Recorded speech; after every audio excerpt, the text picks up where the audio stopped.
Hello, I'm Dr. Jay Noreen. Welcome to Health Talk. One of the things we're accustomed to each autumn is the annual flu shot. But how does that work? And are they safe? How dangerous really is the flu anyway? Well, we're lucky today to have with us Dr. Steve Bredehoeft, Director of Clinical Laboratories at Appalachian Regional Healthcare Systems. Dr. Bredehoeft, thank you for coming. We really appreciate it. This is a common topic for all of us, particularly in the fall. I'd be delighted if you could tell us a little bit about how you got into medicine and how you got specifically into this interesting field of infectious disease and laboratory medicine and pathology. As a high school student, I was inspired by a number of physicians of my acquaintance who practiced internal medicine, surgery, family medicine, and decided at that point that a career in medicine would be an opportunity to do something intellectually challenging and something beneficial. Through university, I took the required courses in sciences, entered medical school, and over the course of the 4 years of medical school, became particularly impressed with diagnostics, essentially attempts to answer the question, what is the real nature of this particular disease process? What are its markers, and how can we use those to set the stage for appropriate treatment? Interesting. I came to North Carolina as a first-year resident at Duke. I trained in both anatomic pathology and clinical pathology, which is also laboratory medicine. I went on active duty with the United States Air Force, spent several years in a couple of large Air Force bases, and then returned to Duke, where I practiced the remainder of my career in transfusion medicine. This is a comparatively highly specialized area dealing with support of patients undergoing bone marrow transplantation, acute trauma, bleeding following extensive surgeries. On my retirement in 2009, my wife and I moved to the high country, and I was recruited by one of our former residents who practices at Watauga to help him with the clinical laboratories. Hence, I am here and with you today. Well, we're very lucky to have you, and we're glad you came back to the high country, even from Duke. Oh, Duke is a wonderful reputation, great place to train, great place to practice. Well, let's look at what is this, something we all hear a lot about, but a lot of us don't know a lot about, and that is, what is flu? How serious is it? What is the disease flu? It's important to distinguish influenza, which is what we will be chatting about in response to that question, from other illnesses that in common shorthand get named flu. Influenza is a respiratory tract infection caused by influenza A or influenza B virus. The virus attacks the lining of the respiratory tract and is followed by fever, headache, notably cough, and generalized aching, termed myalgia. Well, and one of the things that I hear from friends and patients when I was an internist in practice was, well, what's the difference between a cold and flu. There's some things similar, but how are they different? What's different between those two things? The common cold is an infection of the upper respiratory tract, accompanied by drippy nose, sneezing, congestion. Influenza is a systemic disease that is caused by infection of the lining of the respiratory tract, and the immune response to that leads to the fever, the aches and pains that are common to this particular disorder. So a distinction for the average person is if you've got a fever and if you have those aches, which we all know about, that's likely to be influenza, not just a common cold. It's more Yes. systemic in character. Yes. And you're a lot sicker usually, or feel a lot sicker. Yes, you feel sick. Yeah. How does one go about treating flu? What are the optimal treatments for influenza? Until very recently, there were no direct specific therapies. More recently, antiviral medications have become available that will shorten the course of the disease. Here, it's important to respond to the point you made before. When do I contact my physician? If you believe that you are suffering from influenza, the treatment is most effective if given early in the course. So timely notification of the doctor's office is vitally important. Depending on your relationship with them, they may be able to provide you with the prescription without actually having to go down to the office. But don't be surprised if they ask that you present so that you can be examined to make sure that it isn't something else, something possibly more serious. And these are the relatively recent antiviral medications that. Yes. And how do people take those? Is that an oral medication, or how do people take them? Predominantly. It's also important to stress that these are antiviral medications, not antibiotics. Antibiotics are used for treating bacterial infections. Bacteria are entire cells, and the antibiotics either disrupt the cell wall or the machinery of the cell's metabolism. They have no effect on viruses. Viruses are acellular. They do not have a cell wall. They are chemical structures that hijack living cells in order to infect them and use the cell's machinery to multiply.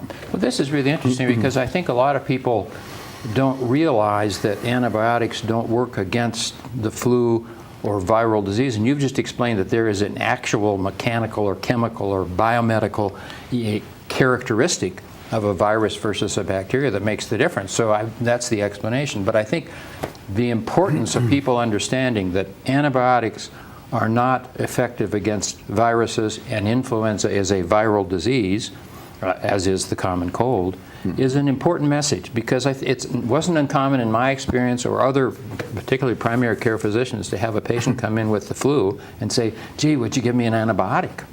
And so and of course there are side effects from antibiotics. So it's an important distinction for the general public to realize. Influenza, common cold, antibiotics not only are ineffective, but there are side effects from antibiotics, even the most common ones like ampicillin or penicillin or whatever. Yes. So very important distinction. What about vaccines? We all hear about get your vaccine in the fall. How effective are vaccines against influenza typically?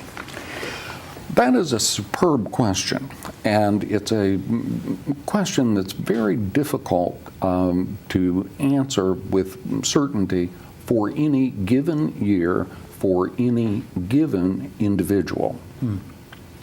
If that sounds like probabilistic reasoning, it is. The vaccine stimulates the immune system, which is remarkably complex, from those cells that are chiefly responsible for eating things like bacteria, others that will envelop antigens from the vaccine to present that to other members of the immune system, who then make memory of that and pass that information off to still other cells that actually make antibodies that will neutralize the virus. These cells talk to one another, and they do so through mediators. One of the more commonly recognized is a compound called interferon, cleverly named because it interferes with virus's ability to enter a cell and to infect it. It is also one of the common mediators that makes you feel awful. And when this is used pharmacologically in conjunction with other kinds of treatment regimes, one of the difficulties that patients experience is the feeling of illness mediated by this signaling. It's also an explanation for the symptoms some patients experience when they receive the vaccine. As an internist, I'm confident that you have heard the last time I took the flu vaccine, I got the flu. Yeah. The patient did not get the flu. What they did get was the feeling of having some of the symptoms of the flu because of this immune signaling as their system began to recognize and process these antigens that are part of the vaccine. Yes. So what basically happens is the vaccine stimulates the body's reaction to the invasion of the virus, in essence. And it's the vaccine that stimulates your body to do what it would do optimally if it was able to take care of the virus without any help, in essence. In essence, and the safety of the vaccine comes from the fact that for the injectable vaccines, they are inactivated virus particles. It's sort of like having the suit without having the man. And the immune system is able then to recognize these components and get a head start in refining antibodies against the intact virus. So in essence, what what happens with the vaccine is it is the vaccine for that projected viral strain that's going to happen that year, and there's some uncertainty about that, and that's why it's more or less effective at different years. But then it stimulates the body to be ready to respond with the antibodies, which are the body's response system. If you do get exposed to the virus, you've got a much more effective response mechanism. Is that a reasonable way to put it? It is. Now, one other thing about the vaccine that I wonder about is, you know, there have been a lot of news reports over years, really, about reactions to vaccine, safety of vaccine. How would you characterize the safety, typically, of the influenza vaccine? It is remarkably safe. some conversation about vaccine safety, traces to an article that appeared in the British Medical Journal, Yes. which has subsequently been retracted, and the author has had their privileges revoked because those findings were, in effect, This was historically such an unfortunate thing because Yes. there was so much news, coverage of this published article by this person that indicated, I think it was autism that was one of the Yes. effects of the vaccine, and it was proven to be false research, inaccurate research, and quite scandalous actually. Yes. But in the meantime, a lot of news coverage caused people to worry about vaccines, and some people decided not to, in this case, vaccinate their children. So the safety issue is really important with regard to all vaccines, but influenza in particular. The one other thing about this that often hits the news in the fall during the vaccine season is the effectiveness. And various years it has various effectiveness. In fact, there's been some discussion this year about more effective than last year, for example. Can you give a little explanation of why there is that variation from year to year? Influenza is remarkably adaptive. It changes its antigenic profile year to year, and sometimes even within the middle of a flu season. Current vaccines are raised in eggs, and the process takes around 6 months. To have vaccine available in time for the seasonal flu season requires making a best guess as to what strains of flu will be in circulation in the upcoming season. Because influenza occurs in temperate climates in winter, great attention is paid to what is circulating in the southern hemisphere during their winter, our spring and summer, and comparing that with the strains that were in circulation at the end of the flu season last spring in the northern hemisphere. The seed viruses are then selected. This year, the primary component appears to be extremely well matched. Based on the preliminary identifications that are being done at the Centers for Disease Control. Well, this is very interesting. The fact that you use what you have in the environment, in the environment, the viral environment, to project best you can how to create the vaccine in the coming. And I think a lot of people don't understand why there's variation, but that very nicely explains why there's variation from year to year. And you hear the reports from the Centers for Disease Control and Prevention at the beginning of the season saying, well, we think the projections are going to be such and such and such and such, 65%, 80%, whatever it happens to be.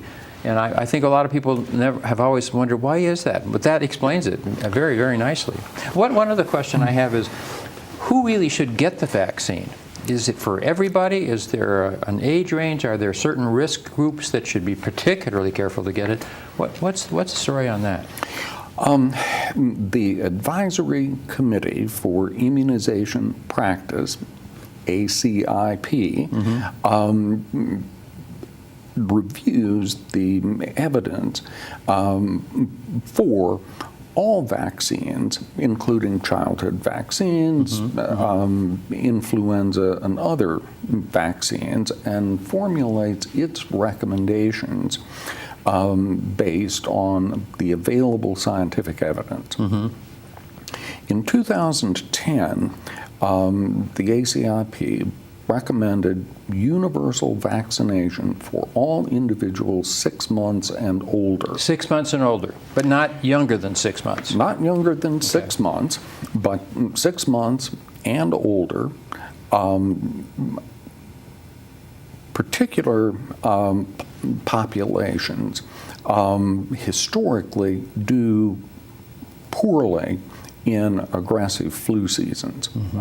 Medical historians look for explosive outbreaks of illness with fever, cough, so on, with high mortality in children and in the elderly and those with other underlying medical conditions, including pregnancy. And so the vaccine is both safe for women who are pregnant or anticipate becoming pregnant in the upcoming flu season. So if in June you're planning to be pregnant, be sure to get your flu shot. Yes, and for the last couple of years, there has been a high-dose vaccine available for individuals 65 and older. This is in response to the recognition that as we age, our immune system becomes somewhat less responsive than when we were in young adulthood. Consequently, the amount of antigenic material in this high-dose version is particularly important for individuals 65 and so older. Older or compromised because of some kind of disease, heart disease or diabetes or something like that, particularly important to get not only the vaccine but the stronger version of the influenza vaccination. Yes, and as you questioned earlier, in terms of effectiveness, one way to look at effectiveness is at the level of the individual. Did they, in fact, mount an antibody response, and did it reach a threshold we believe to be protective? There is another dimension to this, namely that of the social benefits of high immunization rates. I think at times the Roman legions and the individual legionnaire who on his left arm carried his shield, in his right his sword. The shield did not completely protect him. It protected him partially, but it also protected the legionnaire next to him. Sure. And so it is with immunization. That's a great analogy. In populations. Those from agricultural backgrounds will immediately recognize the importance of having high levels of immunization in your herds, in your flocks, as a way of preventing large-scale decimation. Because if you have more of the flock, the herd, immunized, even though not all of them, those that weren't immunized are safer because there's less likely to be an epidemic. Yes. Where the term herd immunity comes from. Exactly. Well, it's important. I think it's important for the general public to realize that when you're getting your immunization, you are protecting yourself, but you and your neighbors getting their immunizations are also protecting the neighbor who didn't get one. And couldn't get one. For a number of reasons, possibly. Any number of reasons. Yeah. And so you're really doing a favor to all your neighbors by getting an immunization. It's not just yourself. Yes. Something that the general public doesn't think about too often. But it is an important concept. And for other kinds of immunization as well. But in influenza, since it's so common to all of us, you're doing actually a social community benefit when you get your immunization. Yes. We are in this together. We are in this very much together. Exactly the case. Yes. Well, I know there are various kinds of vaccines, and we could talk more about this. This is a very complex subject, but there are various ways to get the immunization. It's important for people to know. There are injections, muscular, intramuscular injections, there are intradermal injections, and there's even an inhaling type of flu vaccine now that is relatively speaking new. Well, this has been delightful. We really appreciate this, and we all think about influenza. So to learn something more about it by virtue of your insight and expertise is much appreciated by all of us. Well, Thank it's you a very joy to much. be here. Thank you very much for Great. the invitation. Well, we'll have you back and talk about it even more, and about some of the other things in your special area of expertise. All right. Thank you. Well, that's our program for this week. If you have questions or comments, you can contact us at watchapptv.com. That's watchapptv.com. And please join us again for Health Talk here on App TV.